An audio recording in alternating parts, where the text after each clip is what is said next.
अभी यीशु मसीह के नाम में मेरा आप सबको जय मसीह की। आज मैं आपके साथ बात करूंगी रेनबो के बारे में। हजारों साल पहले बाइबल में ये लिखा गया कि रेनबो कैसे फॉर्म हुई है, बनी है। अगर आप पढ़े जेनेसिस चैप्टर 9 वर्स 13 to 16, वहाँ पे ऐसा लिखा है कि खुदा ने कहा कि खुदा ने रेनबो को एक साइन के तौर पर दी। Right after flood God set his rainbow in the cloud as a sign. तो ये कहा कि अब वो इस दुनिया को फ्लड के साथ कभी भी डिस्ट्रॉय नहीं करेगा। फ्लड से पहले धरती के ऊपर एनवायरनमेंट टोटली डिफरेंट था, ऐसा बाइबल में हमें मिलता है। लेकिन गुनाह बढ़ने की वजह से दुनिया में जजमेंट आई, खुदा ने पनिश किया फ्लड के साथ। उसका रिजल्ट ये हुआ कि धरती का सारा एनवायरनमेंट चेंज हो गया। इसमें खुदा ने अपने लोगों के साथ कवनेंट भी किया, रेनबो को एज ए साइन दिया। आफ्टर फ्लड हजारों सालों के बाद जब साइंस इतनी बढ़ गई तो मीटरोलॉजिस्ट ने ये डिस्कवर किया when sun shines through the water droplets, जब सूर्य की किरणें बारिश की बूंदों या फॉग ऊपर पड़ती है तो डिफरेंट कलर्स में स्कैटर हो जाती। जो लाइट हम देखते हैं वो प्लेन नजर आती है, एक ही कलर। जैसे वो पानी के थ्रू जाती है वैसे ही वो अलग अलग कलर्स में नजर आती है। आपने देखा होगा जैसे ही बारिश खत्म होगी उसके बाद रेनबो नजर आती है। ये सूर्य की किरणें वाटर ड्रॉपलेट्स के थ्रू गुजरती है। बाइबल में लिखा हुआ है कि रेनबो कब बनी, राइट आफ्टर हैवी रेन, बारिश के बाद। ये बात बहुत डीपली साइंटिस्ट डिस्कवरी के साथ लिंक करती है। साइंटिस्ट इसे सपोर्ट करते हैं। जो खुदा ने एज ए साइन दिया इसमें भी बहुत गहरी बात है। मैं आपको इसमें ये बताना चाहती हूँ, खुदा ने रेनबो को बारिश के बाद ही फॉर्म किया। साइंस इस बात को फुली सपोर्ट करती है। दुनिया की दूसरी किताबों में आप पढ़ेंगे रेनबो के बारे में तो आपको बहुत फनी स्टोरीज मिलेंगे। इंद्रधनुष भी बोला जाता है, किसी का धनुष नहीं, लेकिन बाइबल में से हमें इस बात का पता चलता है रेनबो कब और कैसे फॉर्म हुई। तो हम देखते हैं वो सफेद लाइट होती है जो 7 रंगों का मिश्रण है। इसीलिए तो जब वो पानी के ऊपर पड़ती है उसके 7 रंग नजर आते हैं। खुदा ने इसे बनाया और एज ए साइन दिया बिल्कुल बारिश के बाद। साइंटिस्ट इस बात से बहुत हैरान है। हजारों सालों के बाद साइंटिस्ट ने इस बात को डिस्कवर की रेनबो बनी कैसे। मैं आपके साथ एक और बात करूंगी फ्लड के बारे में। आपको पता है खुदा ने एक बहुत बड़ा फ्लड भेजा था इस दुनिया में, इसे हम नोहा का फ्लड कहते हैं। बहुत ऐसे साइंटिस्ट थे जो इस फ्लड को डिनाई करते थे। लेकिन दुनिया भर में जहाँ कोई नहीं जा सकता, रह नहीं सकता, से फॉसिल्स मिले हैं। जैसे सहारा डेजर्ट में सी क्रीचर्स मिले, समुद्र के जीव जंतु माउंट एवरेस्ट पे भी मिले हैं। इससे ये प्रूव होता है कि ये सारी जगहें पानी के अंदर होंगी। मच्छियों के फॉसिल्स जगहों में से मिले हैं। साइंटिस्ट का ये कहना है नोहा फ्लड की स्टोरी राइट है कि बहुत ऐसे सबूत मिल रहे हैं उनकी सोचों से बाहर है। बहुत से सबूत इस दुनिया में पाए जाते हैं जो मैंने आपके साथ शेयर भी नहीं किए। सिर्फ इतना बताना चाहती हूँ कि साइंटिस्ट सपोर्ट करते हैं बिब्लिकल साइंटिफिक फैक्ट्स को।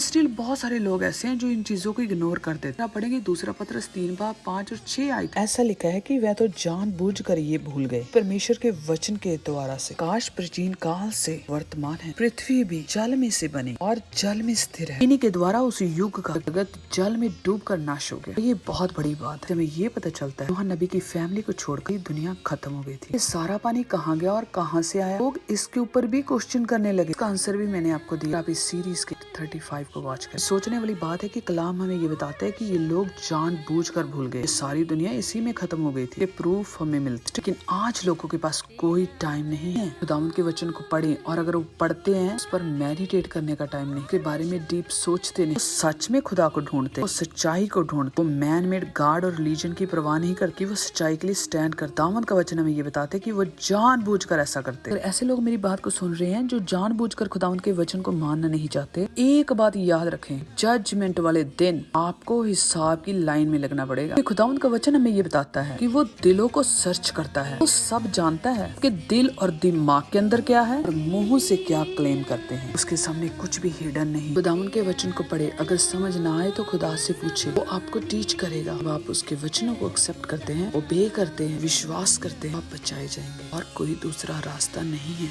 God bless all of you.